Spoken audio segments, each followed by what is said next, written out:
بجلی کا بل، جو آج بجلی کا بل دے رہا ہے وہ سوال تو یہ پوچھے گا نا کہ سال پہلے جب یہ تحریک انصاف کی حکومت تھی تو 16 روپے یونٹ تھا، تو آج 50 روپے یونٹ کیسے پہنچ گیا؟ کون سا اتنا بڑا عذاب آیا ہے کہ وہ بیگ جو 55-60 روپے کلو تھا آٹے کا، وہ پہنچ گیا 150 روپے کلو پہ. جو چاول ہیں وہ تقریباً دگنے ہو گئے چاول کی قیمت. تو ہر چیز جو یہ مہنگی ہوئی ہے، روپیہ تیزی سے گر گیا.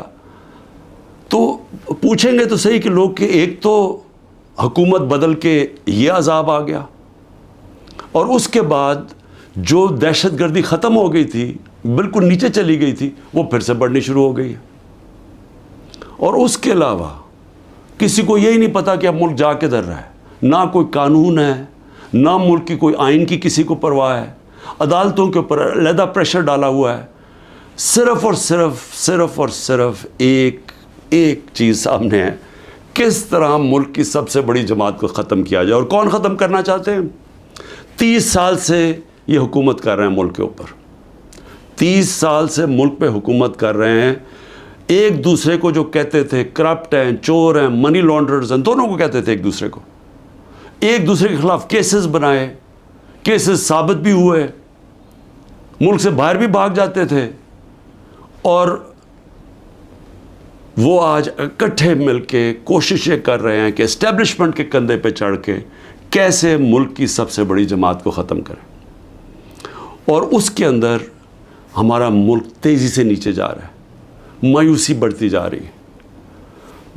جب 12 لاکھ پاکستان کے پروفیشنلز ملک چھوڑ کے چلے جائیں، یہ پیسے سے زیادہ، یہ جو ہمارا ڈالر باہر نکلا ہے، کیونکہ یہ اپنے ڈالرز بھی لے کے گئے ہوں گے نا، تو جو ڈالرز باہر جا رہے ہیں وہ علیحدہ چیز ہے. لیکن جو برین ڈرین ہوئی ہے، جو آپ کے وہ لوگ جو کہ سب سے زیادہ معاشرے کی اٹھانے میں ان کا ہاتھ ہوتا ہے، پروفیشنلز کا، وہ جب ملک چھوڑ کے جا رہے ہیں، بزنس مین وہ ملک چھوڑ کے جا رہے ہیں، جو آپ کے ڈاکٹرز ہیں ہاسپٹلز میں، جو اسپیشلٹیز کے اندر جو ڈاکٹرز ہیں، جو اسپیشلسٹ ہیں، جب وہ ملک چھوڑ کے جا رہے ہیں، تو مجھے بتائیں ملک کا کیا مستقبل ہے؟